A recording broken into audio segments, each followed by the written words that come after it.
नमस्कार, आप सभी का स्वागत है आपके अपने YouTube channel MS exam point में। दोस्तों, मैं हूं राकेश कुमार और हम देख रहे हैं क्षेत्रफल एवं परिमाप, एरिया एंड पेरीमीटर। और इसके अंतर्गत हम पढ़ रहे हैं आयत, और आयत का ये तीसरा पार्ट। इससे पहले हम 2 पार्ट आयत का देख चुके हैं। दोस्तों, आयत का क्षेत्रफल होता है लंबाई गुणित चौड़ाई। आयत का विकर्ण होता है अंडर रूट में l² प्लस b², और आयत का परिमाप होता है 2 × l + b। अब हम आज का पहला क्वेश्चन देखेंगे।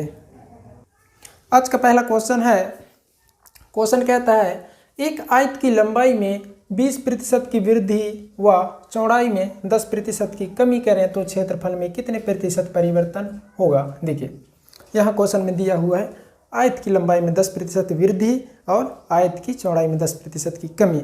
अब हमें बताना है कि क्षेत्रफल में कितने प्रतिशत की वृद्धि होगी। देखिए, लंबाई चौड़ाई, हम जब प्रतिशत का बात हो तब हम क्या मानते हैं, 100 मानते हैं। देखिए, लंबाई यदि हम मान लेते हैं 100 है, लंबाई यदि 100 है, देखिए लंबाई यदि 100 है तब लंबाई में कितने प्रतिशत वृद्धि हो रहा है, 20%। तब 100 से हम कहाँ पहुँच जाएंगे, 120। देखिए, 100 का 20% कितना होता है, 20 होता है, इसलिए हम 100 में 20 जोड़ेंगे तब हम कहाँ पहुँच जाएंगे, 120 में। देखिए, 100 का 20%, 100 का 20%, देखिए प्रतिशत यहाँ से हम हटाएंगे तब हमें बटे में 100 प्राप्त होगा। 100 से 100 हमें कितने प्राप्त हुआ, 20, इसलिए हम 100 में 20 जोड़ देते हैं तब कहाँ पहुँच गए, यहाँ 120। देखिए, चौड़ाई भी हम क्या मानेंगे, यहाँ 100 मानेंगे। चौड़ाई भी कितना है, 100 है। देखिए, और चौड़ाई में क्या कहता है क्वेश्चन में, 10% की कमी करें। चौड़ाई में क्या करना है, 10% की कमी करना है। देखिए, हम 100 से कहाँ पहुँच जाएंगे, अब 10% कमी हो रही है तो 90 पहुँच जाएंगे, क्योंकि 100 का 10% कितना होता है, 10 ही होता है। और 10 हम यहाँ से क्या करना है, कम करना है, माइनस करना है, तो हम कहाँ पहुँच जाएंगे, 90। देखिए, अब इनका आप मल्टीप्लाई कर दीजिए, इनका क्या कर दीजिए, मल्टीप्लाई कर दीजिए। और परसेंटेज से कितना जीरो कैंसिल होते हैं, 2 जीरो, इसलिए आप जीरो को कैंसिल कर दीजिए। 12 नंबर कितना हो गया, 108। 12 नंबर कितना हो गया, 108। देखिए, यह 100 से कितना अधिक है, यह 100 से कितना अधिक है, 108 100 से कितना अधिक है, 8 अधिक है। 100 से कितना अधिक, 8 अधिक है, इसलिए 8% की क्या होगी, यहाँ वृद्धि होगी। क्षेत्रफल में 8% की क्या होगी, वृद्धि होगी। यही हमारा क्या है, राइट आंसर है। अब हम देखते हैं अगला क्वेश्चन। देखिए, अगला क्वेश्चन है एक आयत की लंबाई में 20% की कमी, 20% की वृद्धि व चौड़ाई में 20% की कमी करें तो क्षेत्रफल में कितने प्रतिशत परिवर्तन होगा। देखिए, यहाँ क्वेश्चन कहता है लंबाई में 20% की वृद्धि करें और चौड़ाई में 20% की कमी करें। देखिए, यहाँ आपको पढ़ने में इक्वल लगता होगा कि 20% का लंबाई में वृद्धि हो रही है और 20% की चौड़ाई में कमी हो रही है, तो क्या हुआ, इक्वल हुआ दोनों बात। 20% की वृद्धि तो 20% की कमी, तो ऐसे में क्षेत्रफल में कोई परिवर्तन नहीं होगा। लेकिन ऐसा नहीं होता है, क्षेत्रफल में परिवर्तन होता है। देखिए, लंबाई हम मान लेते हैं, चौड़ाई, लंबाई क्या हम मान लेते हैं 100। देखिए, लंबाई 100, लंबाई में कितने की वृद्धि हो रही है, 20%, इसलिए हम कहाँ पहुँच जाएंगे, 100 से 120। देखिए, चौड़ाई में, देखिए चौड़ाई भी हम यहाँ क्या मानेंगे, 100 मानेंगे। चौड़ाई 100। देखिए, चौड़ाई में कितने प्रतिशत कमी हो रही है, 20% की। जब चौड़ाई में 20% की कमी हो रही है तब हम 100 से कहाँ पहुँच जाएंगे, 100 से 80 में पहुँच जाएंगे, 80। इनका आप मल्टीप्लाई कर दीजिए, इनका आप मल्टीप्लाई कर दीजिए। देखिए, परसेंटेज से 2 जीरो कैंसिल हो जाती है, इसलिए हम 2 जीरो को यहाँ कैंसिल कर देंगे। देखिए, अब 12 का हम 8 में यहाँ मल्टीप्लाई कर देंगे, 12 8 96, 12 8 96। देखिए, यह 100 से कितना कम है, यह 100 से 4 कम है, इसलिए 4% क्या होगी, कमी होगी। 4% कमी होगी। यही हमारा क्या है, राइट आंसर है। अगला क्वेश्चन है एक आयत की लंबाई में 20% की वृद्धि व चौड़ाई में 15% की कमी करें तो क्षेत्रफल में कितने प्रतिशत परिवर्तन होगा। देखिए, क्वेश्चन कहता है आयत की लंबाई में 20% की वृद्धि करें और चौड़ाई में 15% की कमी करें।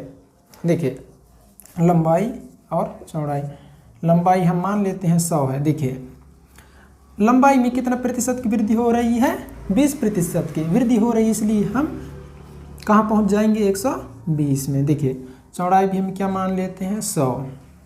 चौड़ाई में देखिए 15% की कमी हो रही है। जब हम 15% कमी करेंगे तब हम कहाँ पहुँच जाएंगे, 100 से 85 में। आप इनका मल्टीप्लाई कर दीजिए, देखिए परसेंटेज से कितने जीरो कैंसिल होते हैं, 2 जीरो, और यहाँ एक ही जीरो है इसलिए हम एक जीरो को कैंसिल कर देते हैं। इसके बाद हम इनका मल्टीप्लाई करेंगे। मल्टीप्लाई करने के बाद आप एक संख्या के बाद दशमलव लगा देंगे, क्योंकि यहाँ एक ही जीरो कैंसिल हुआ है, 2 जीरो कैंसिल होना चाहिए लेकिन एक ही हो रहा है, इसलिए आप मल्टीप्लाई करेंगे। मल्टीप्लाई करने के बाद आप एक संख्या के बाद दशमलव लगा देंगे। देखिए 12 पंचे 60, 12 पंच कितने हो गए 60, 12 अट्ठे 96, हासिल 6 कितने हो गए 102, 100 कितना हो गया 2। देखिए यहाँ कितना प्राप्त हो गया 1020, और हमें क्या करना है, एक संख्या के बाद दशमलव लगा देनी है। देखिए एक संख्या के बाद यहाँ दशमलव लगा दीजिए। अब कितना प्राप्त हुए 102.0। देखिए 102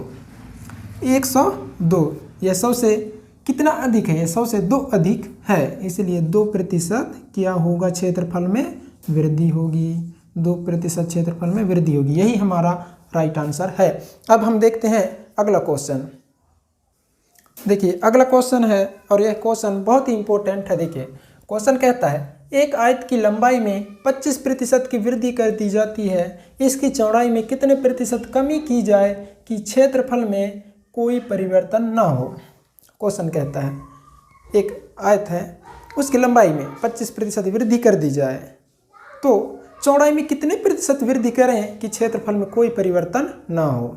देखिए इसका फार्मूला होता है, देखिए R/100 plus minus R into 100%। Formula क्या है, R/100 plus 100 plus minus R into 100%। देखिए यहाँ क्वेश्चन में यह क्या है, यहाँ क्या रखना है, प्रतिशत रखना है। प्रतिशत में जो वृद्धि है, कमी दी रखी है, आप वो रखना है। और यहाँ प्लस माइनस, जब वृद्धि की बात हो तब आप प्लस लेंगे और जब कमी की बात हो तब आप माइनस लेंगे। देखिए क्वेश्चन में क्या कहते हैं, लंबाई में कितने प्रतिशत वृद्धि हो रहा है, 25%, इसलिए आप आर की जगह क्या रखेंगे, 25 रखेंगे बटे 100। वृद्धि की बात हो रही है इसलिए हम क्या लेंगे, यहाँ प्लस लेंगे।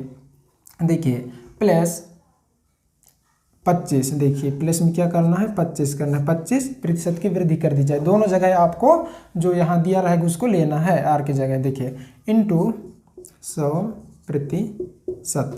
देखिए 25 बटे 125 इंटू 100%। देखिए 25 पंचे हो गए 125, 5 दूनी 10, 0 का 0। देखिए अब आपको कितना प्राप्त हो गया, 20%। हम एक आयत की लंबाई में 25% की वृद्धि कर दी जाए तो उसकी चौड़ाई में हम 20% की वृद्धि करेंगे। 20% की क्या करेंगे, देखिए इसकी चौड़ाई में कितने प्रतिशत कमी की जाए कि क्षेत्रफल में कोई परिवर्तन ना हो। देखिए हम इसके चौड़ाई में, आयत के चौड़ाई में 20% क्या करेंगे, कमी करेंगे, तब हमें क्षेत्रफल में कोई परिवर्तन नहीं होगा। यही हमारा क्या है, राइट आंसर। देखिए एक बार और सुनिए, आर की जगह क्या लेनी है, प्रतिशत में जो कमी या वृद्धि रहेगी उसी को लेना। यदि कमी रहता तब यहाँ कमी को लिखते और यहाँ हम कमी रहता तब माइनस चिन्ह लेते। देखिए इसके बाद आप यहाँ रख देंगे, उसके बाद आप इसे सॉल्व कर देंगे, इसके बाद आपका यहाँ आंसर प्राप्त हो जाएगा। अब हम देखते हैं नेक्स्ट क्वेश्चन। देखिए अगला क्वेश्चन है और यह क्वेश्चन में कहता है, यह क्वेश्चन कहता है एक आयत की लंबाई में 20% की कमी कर दी जाती है, इसकी चौड़ाई में कितने प्रतिशत की वृद्धि की जाए कि क्षेत्रफल में कोई परिवर्तन ना हो। देखिए इससे पहले हम जो क्वेश्चन सोल्व किए थे यह उसका अपोजिट है। देखिए फार्मूला क्या होता है, R/100 plus minus R into 100%। देखिए यहाँ हमें क्या दे रखा है, 20% कमी, इसलिए यहाँ हम 20 लिखेंगे बटे में 100। यहाँ कमी हो रही है इसलिए हम यहाँ क्या लेंगे, माइनस का साइन लेंगे, 20 इंटू 100%। इसे आप सोल्व कर दीजिए। 20 इंटू 100 से हम 20 माइनस करेंगे तब हमें कितना प्राप्त होगा, 80 इंटू 100%। एक जीरो से एक जीरो कैंसिल, 2 चौके 8, 4 दूनी 8, 4 पंचे 20। देखिए 25%। हम जब आयत की लंबाई में 20% की कमी हो रही है, तब हम आयत की चौड़ाई में 25% की वृद्धि करेंगे, तब जो आयत का क्षेत्रफल होगा उसमें कोई परिवर्तन नहीं होगा। यही हमारा क्या होगा, राइट आंसर होगा। अब हम बढ़ते हैं नेक्स्ट क्वेश्चन की ओर। अगला क्वेश्चन है, एक कमरे के फर्श का परिमाप 18 मीटर है तथा इसकी ऊंचाई 3 मीटर है। इस कमरे की 4 दीवार का क्षेत्रफल ज्ञात कीजिए। कितना है? 4 दीवार का क्षेत्रफल कितना है? देखिए हमें परिमाप दे रखा है। परिमाप क्या होता है? परिमाप क्या होता है? 2 into L plus B. 2 into L plus B कितना दे रखा है? 18 मीटर। देखिए आगे क्या, इसकी ऊंचाई 3 मीटर है। यहाँ ऊंचाई हमें दे रखा है 3 मीटर। ऊंचाई क्या दे रखा है? 3 मीटर। देखिए इस कमरे की 4 दीवार का क्षेत्रफल कितना है? देखिए कमरे के 4 दीवार का क्षेत्रफल होता है, कमरे के 4 दीवार का क्षेत्रफल, कमरे के 4 दीवार का क्षेत्रफल होता है 2 इंटू लंबाई प्लस चौड़ाई, 2 इंटू लंबाई प्लस चौड़ाई इंटू ऊंचाई होता है। देखिए कमरे के 4 दीवार का क्षेत्रफल होता है 2 इंटू लंबाई प्लस चौड़ाई इंटू ऊंचाई। देखिए यहाँ आप मान रख देंगे 2 इंटू एल प्लस बी का यहाँ मान दे रखा है। 2 इंटू एल प्लस बी का मान 18 इंटू 3। देखिए 18 के आप यहाँ मल्टीप्लाई कर दीजिए। 18 तिया 54 मीटर। कमरे के 4 दीवार का क्षेत्रफल 18 इंटू 3 54 वर्ग मीटर। यही हमारा क्या होगा? राइट आंसर होगा। अब हम देखते हैं अगला क्वेश्चन। अगला क्वेश्चन है, यदि किसी आयत की लंबाई तथा परिमिति 5:16 के अनुपात में हो तो इसकी लंबाई तथा चौड़ाई का अनुपात क्या होगा? दोस्तों हमें लंबाई और चौड़ाई का अनुपात पूछा है और यहाँ चौड़ाई नहीं दिया हुआ है, इसलिए हम सबसे पहले चौड़ाई ज्ञात करेंगे। और यहाँ देखिए परिमिति शब्द का उपयोग हुआ है। परिमिति और परिमाप एक ही होता है। दोस्तों देखिए लंबाई और परिमाप, लंबाई यहाँ क्या दे रखा है? 5, इसे हम क्या मान लेंगे? 5x। देखिए परिमाप क्या दे रखा है? अनुपात में 16 है। अनुपात में 16 है, इसलिए हम 2 इंटू एल प्लस बी। देखिए 2 इंटू एल प्लस बी कितना दे रखा है? अनुपात में दे रखा है 16, इसलिए इसे हम क्या मान लेंगे? 16x। देखिए परिमाप क्या होता है? 2 इंटू आयत का परिमाप 2 into L plus B, 2 into L plus B. और यह कितना दे रखा है? अनुपात में 16 है और इसे हम क्या माने हैं? x। देखिए यहाँ लंबाई हमें क्या दे रखा है? लंबाई 5x। देखिए इसलिए हम लंबाई की जगह क्या ले लेंगे? यहाँ 5x। यहाँ से हम चौड़ाई प्राप्त कर लेंगे। देखिए 5x।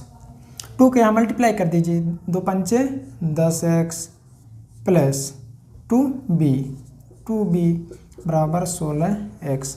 देखिए यहाँ 2b इक्वल करेंगे 16 में, यह पक्षांतर हो गई इस तरफ, तब यह प्लस में है तो यहाँ माइनस में हो जाएगा। 16 माइनस 10 कितना हो जाएगा? 4x। अब b बराबर यहाँ से हम ज्ञात कर लेंगे 2 दूनी 4। सॉरी देखिए यहाँ 16 में हम 10 माइनस करेंगे तब हमें कितना प्राप्त होगा? यहाँ 6x प्राप्त होगा। देखिए 6x प्राप्त होगा। यहाँ से अब 2 1 कम 2, 2 तिया 6। अब हमें कितना प्राप्त हो जाएगा? b का मान 3x। देखिए क्वेश्चन में क्या पूछा गया है? लंबाई अनुपात चौड़ाई पूछा गया। लंबाई अनुपात चौड़ाई। लंबाई कितना है? 5x। लंबाई कितना है? 5x। अनुपात चौड़ाई कितना है? 3x। देखिए यहाँ से x कैंसिल हो जाएगा, तब हमें कितना प्राप्त होगा? 5:3। यही हमारा राइट आंसर होगा। दोस्तों आज का सेशन यहीं तक। यदि आप इस चैनल में नए हैं तो इस चैनल को लाइक शेयर और सब्सक्राइब करें। और यह वीडियो आपको कैसा लगा कमेंट बॉक्स में ज़रूर कमेंट करके बताएं। अब हम मिलेंगे नेक्स्ट वीडियो में।